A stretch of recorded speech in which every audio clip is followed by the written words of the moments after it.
का शीर्षक है कि दुनिया में जब भी लड़ाई भैल भैया एक राशि वालन से, चाहे जब लड़ाई भैल एक राशि प्रमाण मिलल, लेकिन तर्ज का हो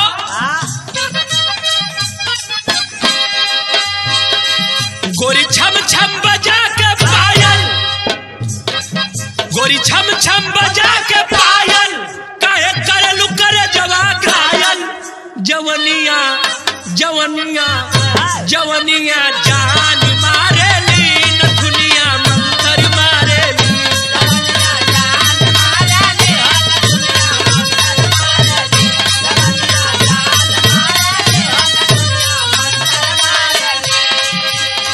लेकिन भाव मिलल चाहे जवन युग रहा हो,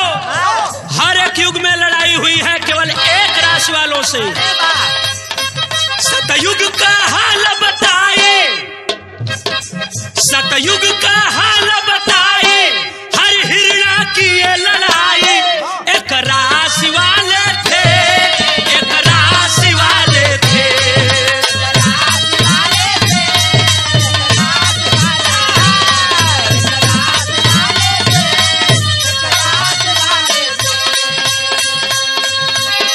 हिरणा प्रहलाद जी को, हिरणा प्रहलाद जी को पर्वत से गिराया,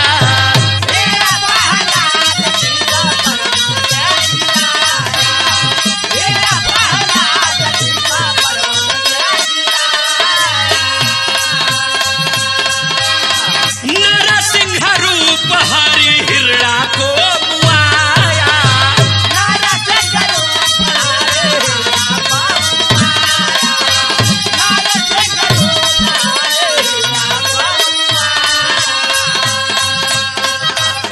भक्त प्रहलाद को हरि बचाया, भक्त प्रहलाद को हरि बचाया, भक्तों का शान बढ़ाया, एक राशि वाले थे, एक राशि वाले थे,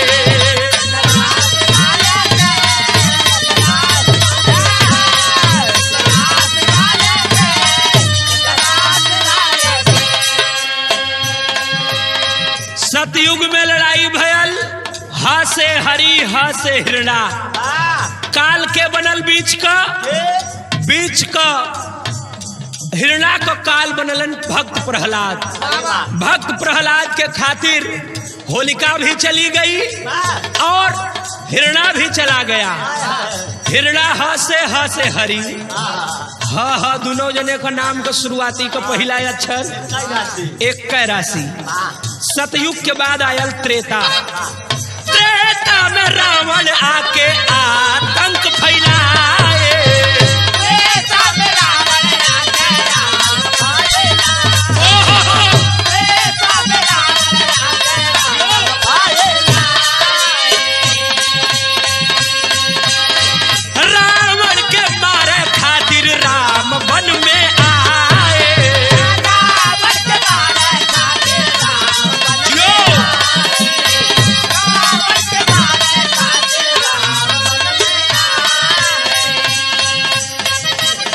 राम विभीषण को है बुलाए, राम विभीषण को है बुलाए, लंका के राज दिलाए, एक राशि वाले थे, एक राशि वाले थे,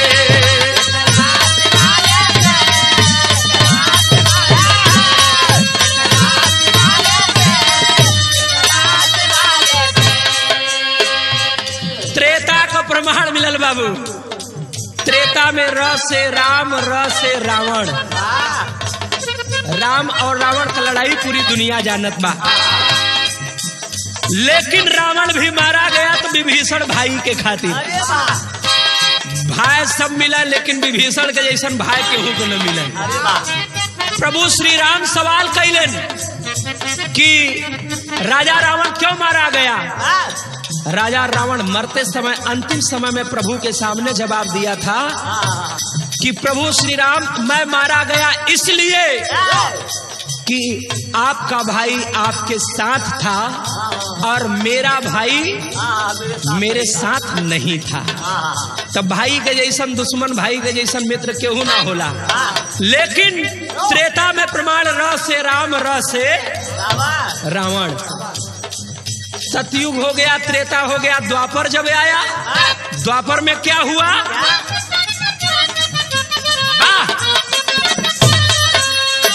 द्वापर में कंसा अपने बहिनी के सतावाले,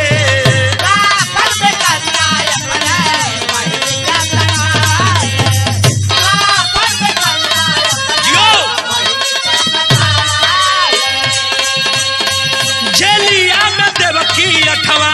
कृष्ण के जन्मा वाले,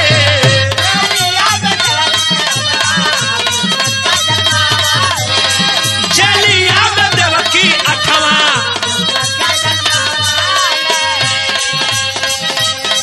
कृष्ण कंसा को है मारे,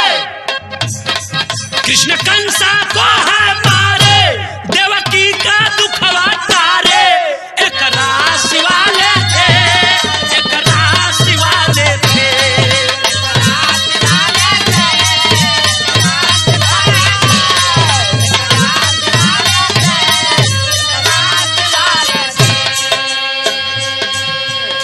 द्वापर युग में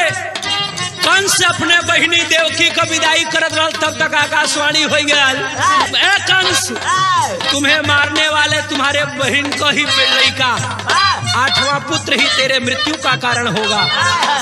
अपने ही जेल खाने में बंद करवा दिया बहन देवकी को।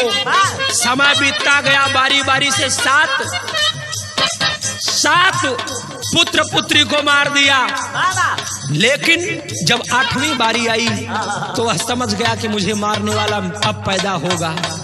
जेल के सारे पहरेदार सो गए और वासुदेव जी कुंवर कन्हैया को लेकर ले जाकर के गोकुला में छोड़ दिए, और वहां से यशोदा माँ की बेटी उनको उठा करके लेके आए और राजमहल के उस जेल खाने के पहले बैठे हुए जितने भी पहरेदार थे अभी तक सब सोए हैं। जब अंदर पहुंच गए, उस पुत्री को, उस कन्या को लेकर बैठे, देवकी माता देख रही है कि मेरी बचपन की सखा यशोदा है। यशोदा ने अपनी बिटिया दे दिया, मेरा बेटा ले लिया, और यही बेटा जो यशोदा के पास है, यशोदा का नाम सबसे ऊपर होगा। देवकी भले ही जन्म दिया है लेकिन यशोदा माँ का नाम ऊपर होगा। जब कंसा सुनता है, कंस पहुंच गया उस देवकी के 8वें पुत्र को मारने के लिए। जब वहां पहुंचा तो पता चली कि बिटिया है। जब बिटिया को हाथ में पकड़ करके नचाता है, भवानी के जैसे नचोले तैसे हाथ ऊपर से टांग छूट गया, और जब टांग छूटल हाथ से कंसा के, तो कंस मामा के हाथ से छूटल भवानी आसमान में उड़लिन करने आया, कंस तुम्हें मारने वाला गोकुला में पल रहा है, वह भवानी आज अष्टभुजी माई का महारानी, वो नहीं भलनी। कैसे? कुंवर कन्हैया क से कृष्ण और क से कंस, दोनों एक राशि से। भैया सब तो हो गल, सतयुग हो गल, त्रेता हो गल, द्वापर हो गल, लेकिन अब जब कलयुग आयल तो कलयुग में कहानी और बदल गया। कलयुग का हाल का हो? कलयुग का देखा हालिया सुनाई,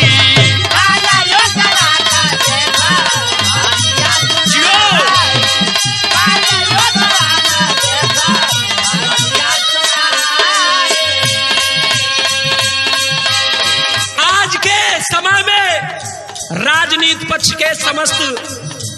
लोगों से मैं निवेदन और क्षमा चाहता हूं, या कोई राजनीतिक मंच नहीं है, लेकिन आज अपने अपने वर्चस्व की लड़ाई चल रही है,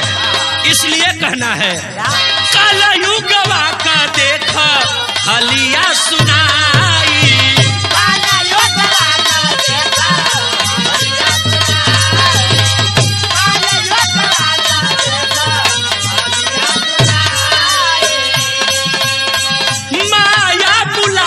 मोदी का भैली लड़ाई,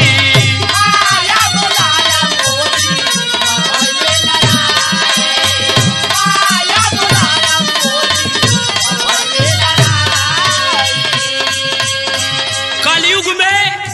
माया मुलायम मोदी लोगों को यह अपने अपने मत का अधिकार है। मत के अधिकार से चाहे जिसको विजयी बनाए, लेकिन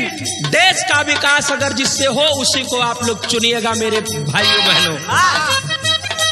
वीर बहादुर रहे सुनाए,